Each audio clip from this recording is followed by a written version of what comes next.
o Evangelho de Marcos, capítulo 3. O Evangelho de Marcos, capítulo 3. O segundo Evangelho que nós temos no Novo Testamento.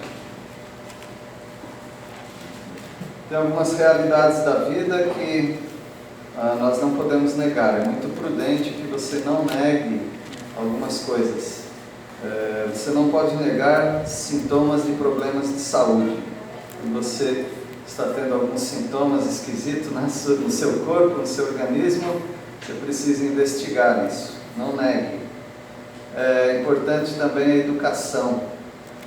Sempre temos falado para os jovens: estudem, não dê bobeira, você vai precisar disso lá na frente. Então a importância da educação, não negue isso, não deixe os jovens, crianças negarem isso. Você não pode negar também necessidades emocionais, não é só o físico com que você tem que se preocupar, mas também com a sua mente, suas emoções, e você tem que dar uma atenção para isso também. Você não pode negar as exortações e as críticas que fazem sobre e contra você. Às vezes existem exageros e existem injustiça também, mas você procura separar e anular as injustiças, os exageros, mas você precisa pegar as críticas que fazem sobre você, para você lidar com essa talvez carência e deficiência na sua vida. Não negue isso. E também não é bom negar os problemas financeiros. Tem pessoas que nem sabem quanto entra e quanto sai. Tem pessoas que não sabem fazer um orçamento tão simples, né? E elas se metem em muitos problemas. Às vezes já entrou no crédito especial e já está tendo problema com aquilo, os juros são exorbitantes, muito altos, e a pessoa simplesmente vai se afundando. Aí vem um monte de problema. Vem o problema que nós já falamos, de saúde física, saúde emocional.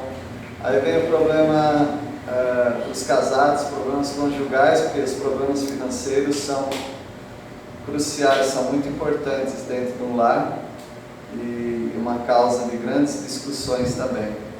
E aí vem a falta de alegria, vem a impossibilidade de ajudar aqueles que necessitam, e aí você começa a se sentir inútil por causa de uma má administração das finanças.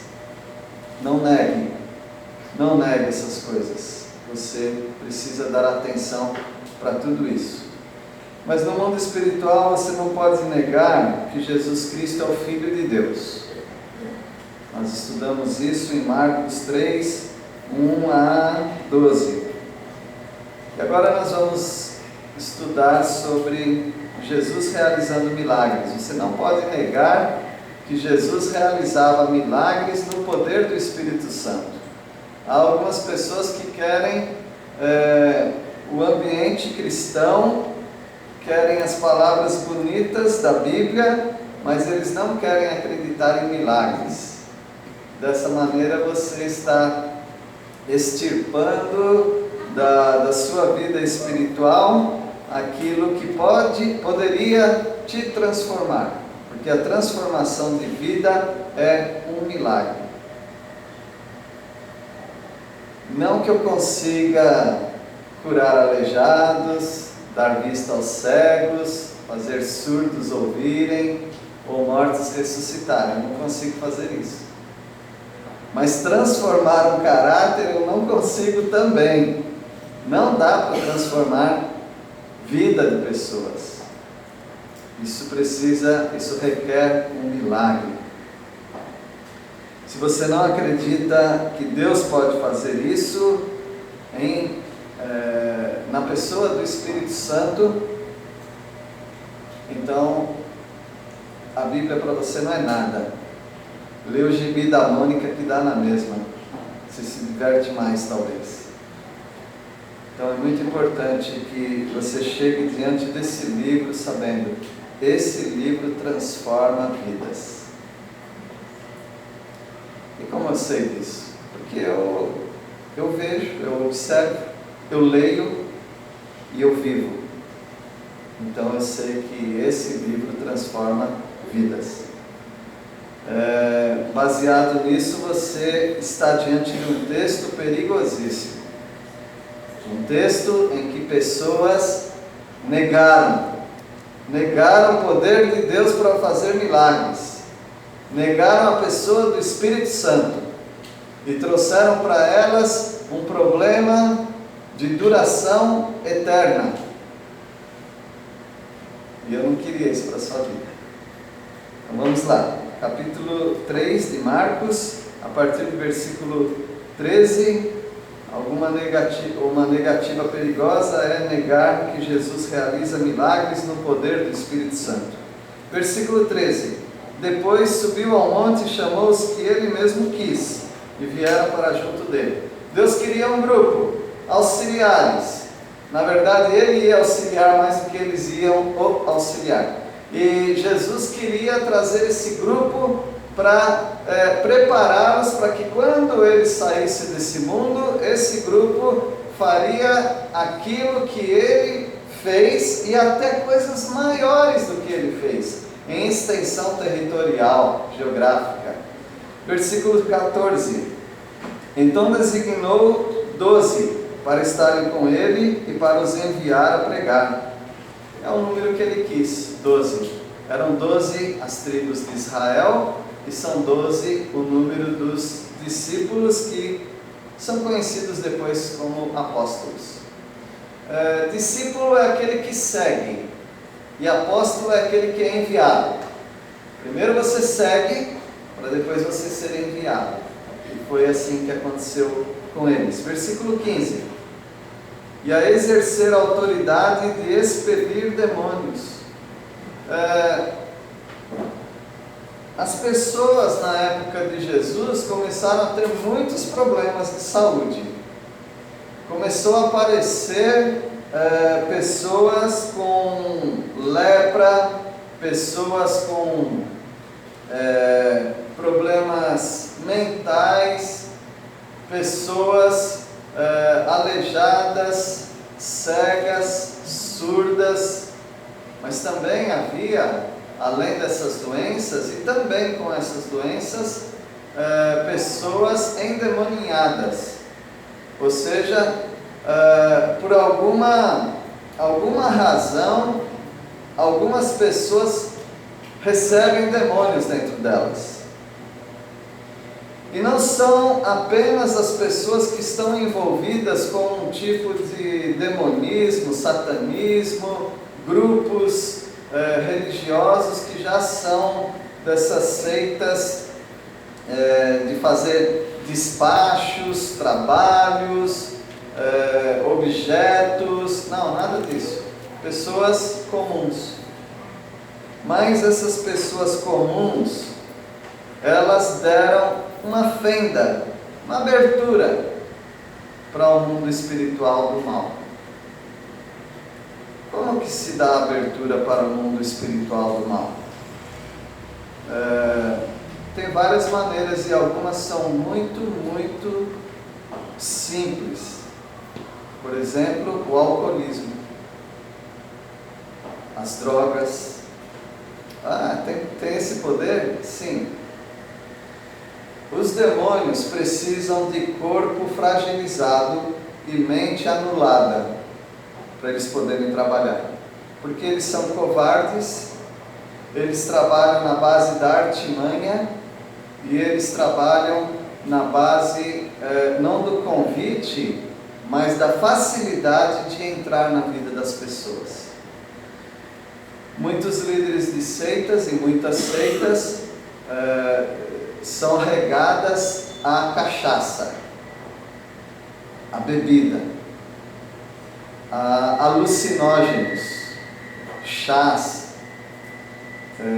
aplicações, injeções, drogas. Porque tendo um corpo amortecido, uma mente amortecida, os demônios podem com mais facilidade entrar na vida de uma pessoa.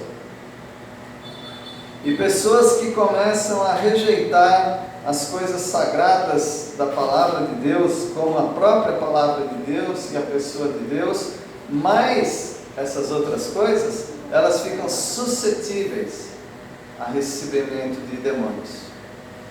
Outra característica das seitas é tirar carne, proteína animal. Quando você tira a proteína animal de uma pessoa, a pessoa para de pensar. A pessoa para de pensar coerentemente. Porque sem ela perceber, ela está com fome. Sem ela perceber, ela está precisando de uma coisa que só a carne supre no organismo. Então eles começam tirando carne. Aí eles tiram também coisas que dão prazer para as pessoas, que não são propriamente, não tem muito a ver, mas tira prazer das pessoas. Eu não tomo café, mas eu sei que muita gente toma café. E algumas seitas proíbem tomar café. Agora, se conseguir tirar café de você, ele consegue fazer qualquer coisa. Não que café seja uma droga, tá bom? Eu não tomo, mas eu sei que tem pessoas que tomam.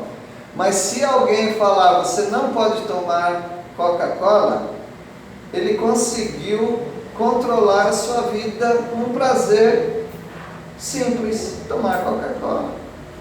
Eu me submeti a alguém falar o que eu posso, o que eu não posso comer ou beber, então essa pessoa pode fazer o que quiser comigo. Então as seitas, elas sempre trabalham na base de abstinência, porque a abstinência treina a sua mente a ficar obediente a eles. E aí é uma abertura também para os demônios trabalharem.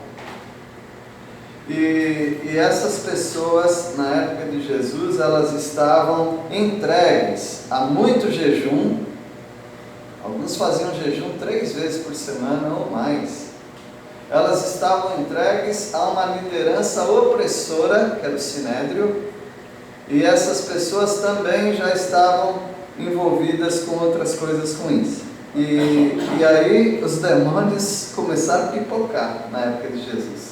E o Senhor Jesus, mostrando o seu poder como Messias, ele expulsava muitos demônios.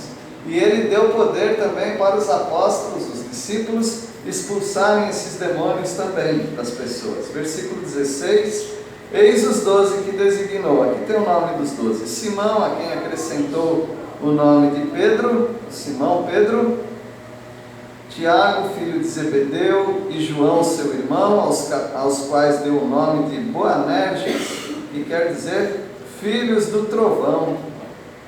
Eram pessoas meio enérgicas, né?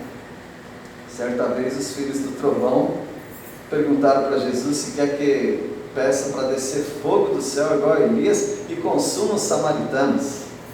Então eles eram filhos do trovão e do raio também, né?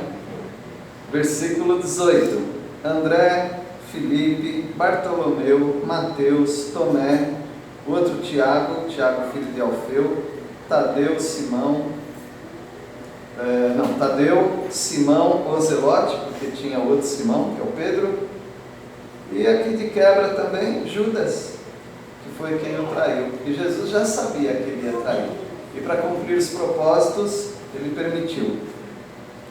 Então aqui a gente só está passando por esse texto. A partir do versículo 20, nós vamos ver sobre o poder de Deus, expulsando demônios, curando doenças, mas pessoas negando que a origem do poder de Jesus vinha do Espírito Santo. Versículo 20: então ele foi para casa, não obstante a multidão afluiu de novo, de tal modo que nem podiam comer. Sabe que o Evangelho de Marcos, ele é muito rápido, muito dinâmico, e Jesus sempre está fazendo muita coisa, trabalhando, e eles não tinham nem tempo para comer. Versículo 21: e quando os parentes de Jesus ouviram isto, saíram para o prender, porque diziam, está fora de si, esse homem está doido. Qualquer pessoa que comece a estudar demais, trabalhar demais, já levanta uma suspeita. Será que está tudo bem com essa pessoa? E aí eles começaram a colocar nomes, né? Porque a psicologia inventa nome para tudo, né? Aí quem trabalha demais é o ergomaníaco. Ergo é trabalho, maníaco é doente por trabalho. Ou também tem outro nome aí para quem trabalha muito, qualquer? Workaholic. Tem o alcoholic, que é viciado em álcool. Workaholic é quem é viciado em trabalho. E Jesus trabalhava muito, porque as pessoas precisavam dele. Mas ele também tirava tempo de piquenique com os discípulos, porque precisa dar um tempo também, né? Mas o versículo 22, os escribas que haviam descido de Jerusalém diziam: ele está possesso de Beelzebu, e pelo maioral dos demônios que espere os demônios. Então eles já começaram a levantar questões, porque eles queriam acabar com a reputação de Jesus, que a fama dele só crescia, mais do que o dos próprios fariseus. E eles falaram que ele estava possesso de Beelzebu. Beelzebu quer dizer Senhor das moscas do esterco. Não preciso falar mais nada, né? Então esse é o significado de Beelzebu, Senhor das moscas do esterco.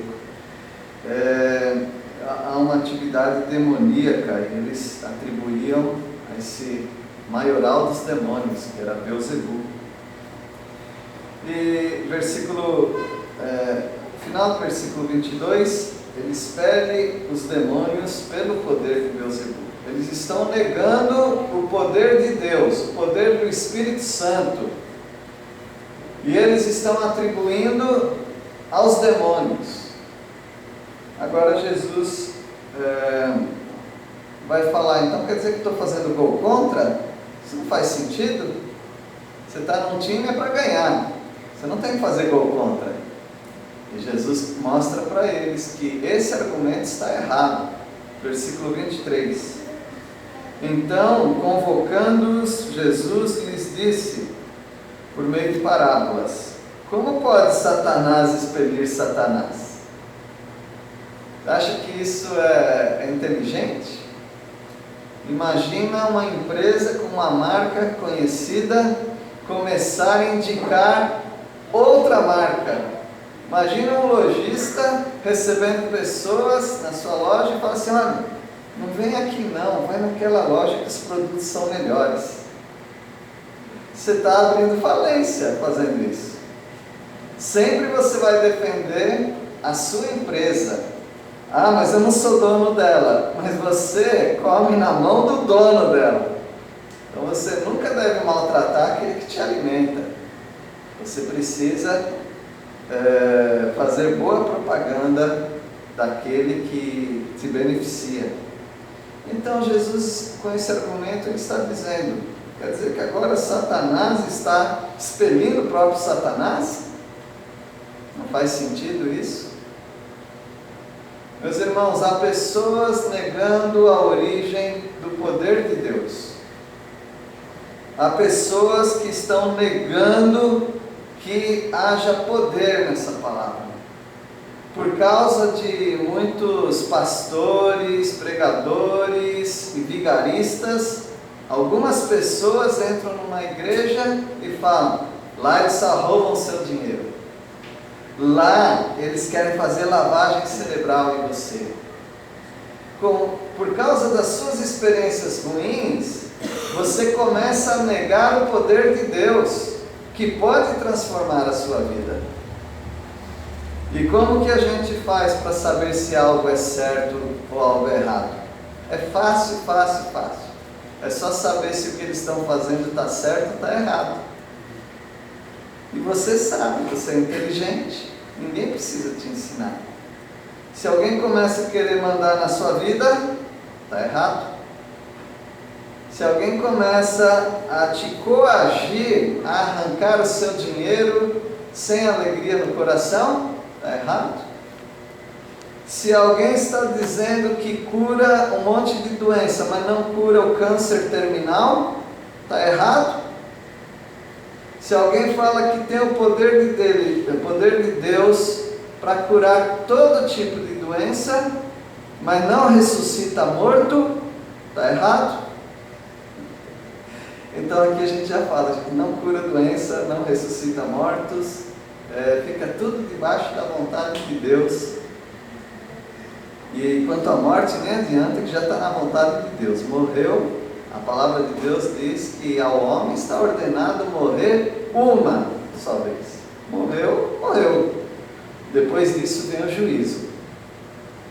Então, quando pessoas estão fazendo promessas mentirosas, está errado.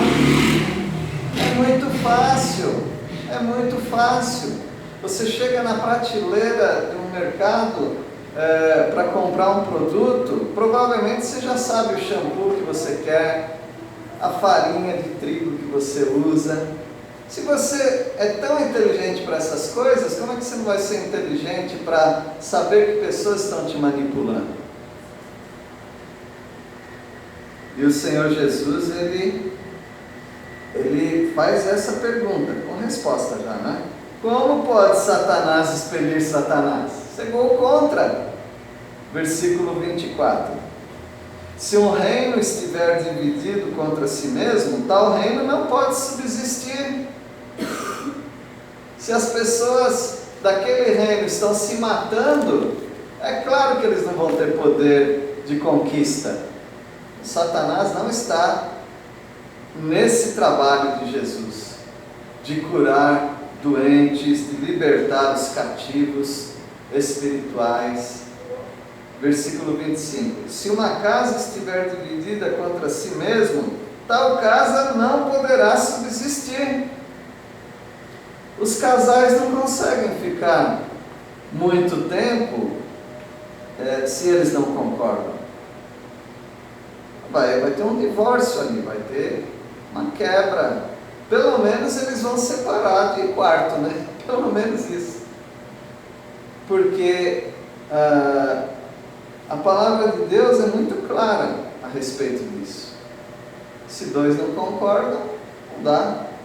Não tem liga, não dá para ficar. Então, se Satanás está fazendo tudo isso que Jesus está fazendo, se eles estão atribuindo a Satanás, então tem algo muito errado, porque Satanás está perdendo pessoas, não ganhando. Versículo 26. Se, pois, Satanás se levantou contra si mesmo e está dividido, não pode subsistir, mas perece. E não é o caso. Satanás está cada vez mais forte em todas as épocas. Todas as épocas Satanás terá muita força, porque ele tem pessoas trabalhando para si próprio. E isso, até hoje, isso sempre vai acontecer. Eu não quero acusar você, mas você precisa verificar se você não está servindo Satanás. Não precisa ter chifre pintado de vermelho, com um rabo e um tridente na mão. Você pode servir Satanás até sem perceber, quando você não usa aquilo que Deus te deu. A inteligência, o bom senso e as informações da palavra de Deus. Você pode ser um agente de Satanás sem saber. Quando a sua casa é um inferno, é porque tem um agente de Satanás dentro dela. Resta saber quem é esse agente de Satanás. O maior problema não é o satanismo, é o humanismo. Porque o satanismo, ninguém conhece satanismo. Eu não conheço, eu nunca vi uma igreja satânica. Falaram que tem igrejas que daí vira o palco assim, roda e depois é um sacrifícios para Satanás. Para mim é coisa de filme. Indiana Jones tinha isso. Mas eu nunca vi uma coisa dessa. Se existe também, não conheço gente que tem acesso a esses lugares. Portanto, o problema não é o satanismo.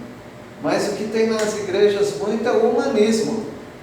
Quando o homem controla a sua própria vida, quando os pensamentos humanos tomam o lugar da palavra de Deus.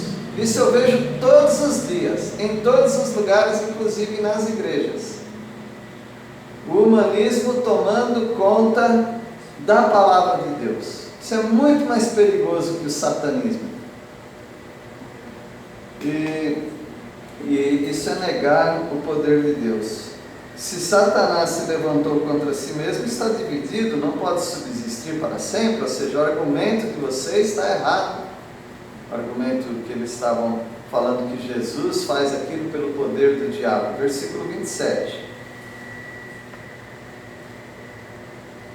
Ninguém pode entrar na casa do valente para roubar-lhe os bens, sem primeiro amarrá-lo, e só então lhe saqueará a casa. Jesus gostava dessas parábolas, né? Dessas historietas. E aí ele fala, tenta entrar na casa de uma pessoa e roubar as coisas.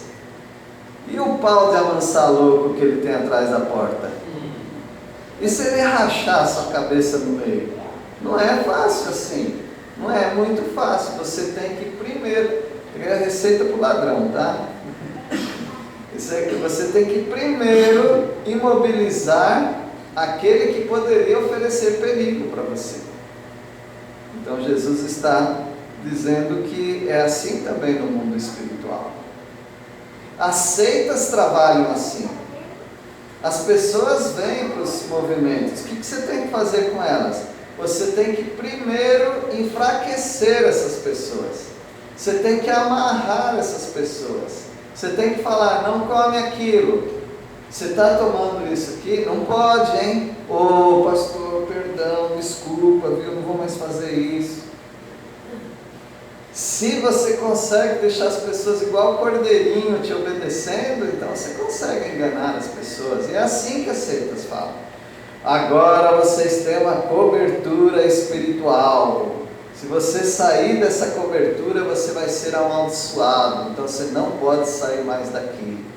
As pessoas morrem de medo, porque elas estão se deixando amarrar. Então,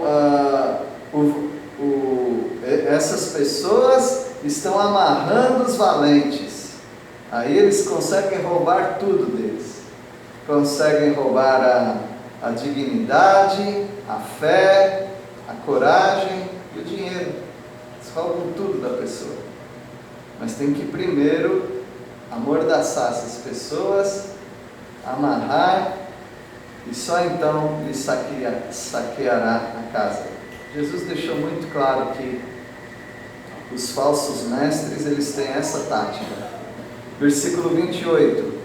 Em verdade vos digo que tudo será perdoado aos filhos dos homens, os pecados e as blasfêmias que proferirem.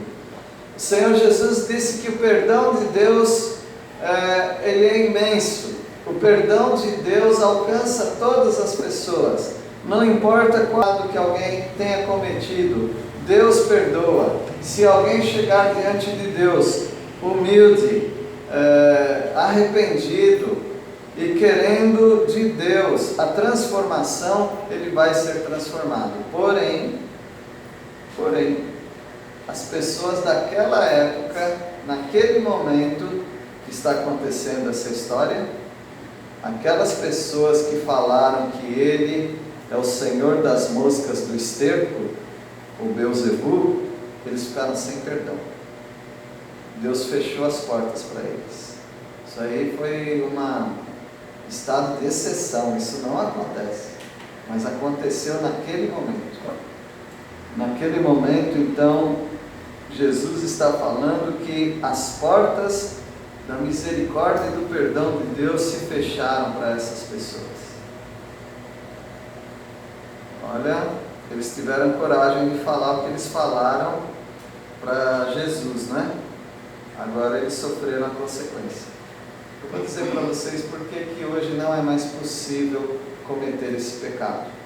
Mesmo que algumas igrejas estão assustando os membros, dizendo que eles podem cometer a blasfêmia contra o Espírito Santo. ninguém consegue cometer esse pecado mais. Tem que ter todos os elementos envolvidos para cometer esse pecado. Vamos ler o versículo 29. Mas aquele que blasfemar contra o Espírito Santo não tem perdão para sempre, visto que é réu de pecado eterno. Alguns grupos, para assustar os jovens, falaram: se você perder sua castidade antes do casamento, você cometeu o pecado contra o Espírito Santo, não tem perdão, você vai para o inferno mesmo. Medo, colocar medo nas pessoas. E algumas pessoas têm inventado outros tipos de pecado para aprisionar as pessoas. Se você cometer esse pecado contra a igreja, você não tem mais perdão. E elas ficam apavoradas, porque elas não exercem conhecimento, porque elas não têm conhecimento, ninguém explicou isso para elas, e elas ficam assustadas que elas poderiam praticar esse pecado. Então elas andam na linha, elas andam dentro das regras da igreja. Veja então como que pessoas querem dominar sobre as outras pessoas usando a Bíblia, mas estão usando de maneira errada. Então aqui na igreja ninguém precisa ficar com medo. Se você quiser pecar, você peca. Você vai ter que ver com Deus, não é comigo, não é com a igreja. Cada um tem que conhecer a palavra de Deus e saber o que Deus quer para a sua vida. E se tiver dúvida, pergunta para pessoas que saibam mais do que você na vida espiritual. Versículo 29, que nós lemos, né? Nós já lemos esse versículo. Ele disse que a blasfemar quer dizer amaldiçoar. Eles amaldiçoaram Jesus quando eles falaram que ele fazia aquelas coisas no poder de Beelzebul. Então eles estão amaldiçoando Jesus, mas Jesus nem levou em conta para a vida dele.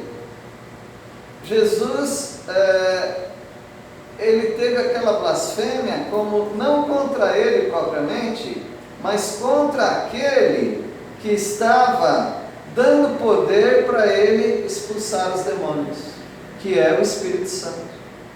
Por isso ele fala: aquele que blasfemar contra o Espírito Santo não tem perdão para sempre, visto que é réu do pecado eterno. Vamos ler a passagem paralela que é em Mateus 12.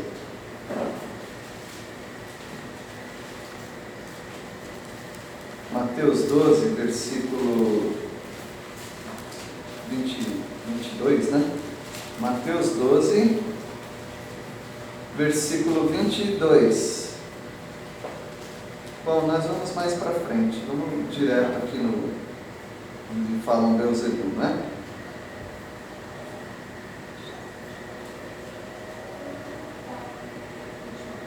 É 29. Aqui, versículo 31. 31. Alguém pode ler bem alto, por favor? Mateus 12, 31.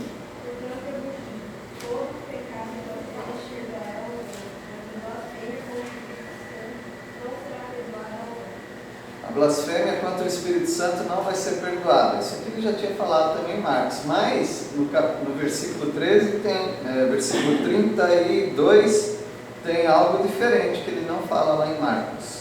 32, alguém pode ler? Se alguém disser alguma palavra contra o Filho do Homem, isso lhe será perdoado. Mas se alguém falar contra o Espírito Santo, isso não lhe será perdoado, nem neste mundo, nem no porvir. Notaram que lá em Marcos ele não fala? Ele está dizendo: se alguém falar contra mim, tudo bem, você tem perdão. Mas falar contra o Espírito Santo, não tem perdão. Isso torna essa palavra muito delicada. Por quê? Falar contra Jesus, ele está na minha frente, no caso deles lá, ele está na minha frente, eu estou vendo. Então é mais fácil falar contra ele, o que ele está fazendo, o que eu não gosto dele, tudo contra ele. Mas esses homens, eles sabiam exatamente o que eles estavam falando. Eles estavam falando não propriamente de Jesus, mas da origem do poder de Jesus. Eles falaram que o poder dele expulsar os demônios vem do maioral dos demônios. É o Espírito Santo.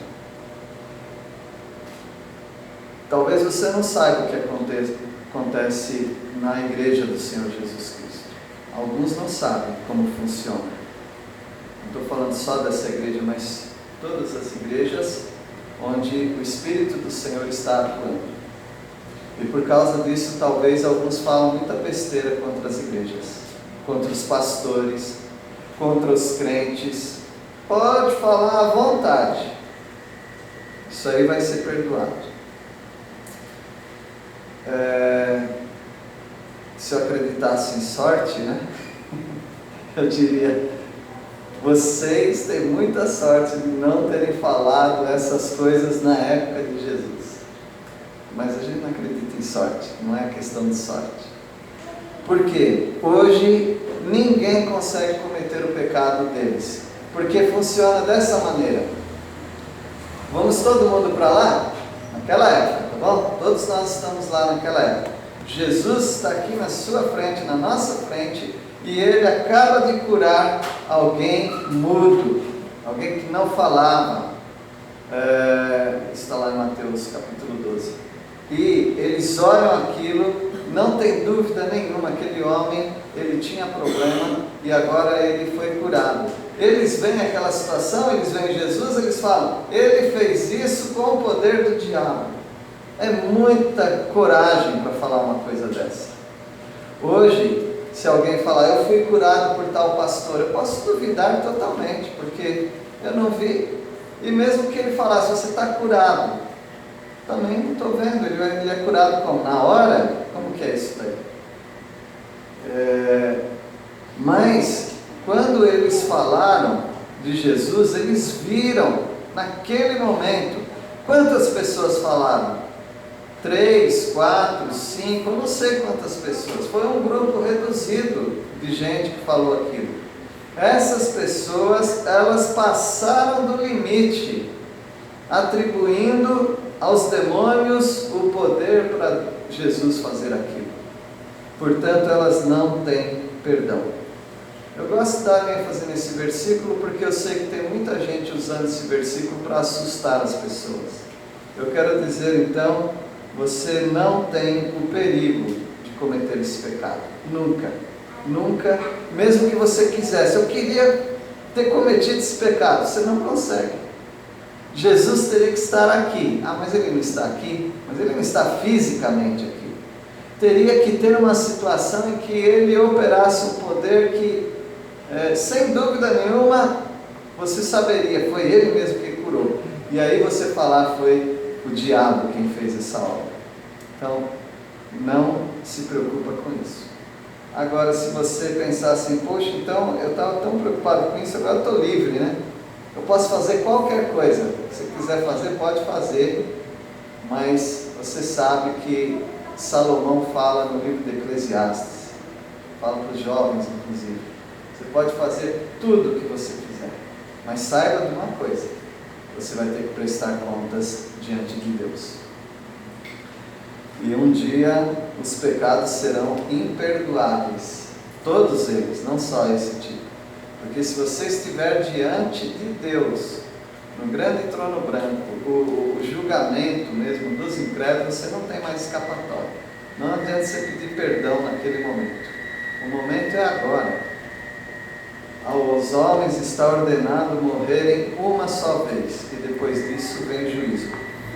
E finalizando Marcos 3, versículo 30, que a gente só vai até o versículo 30 hoje.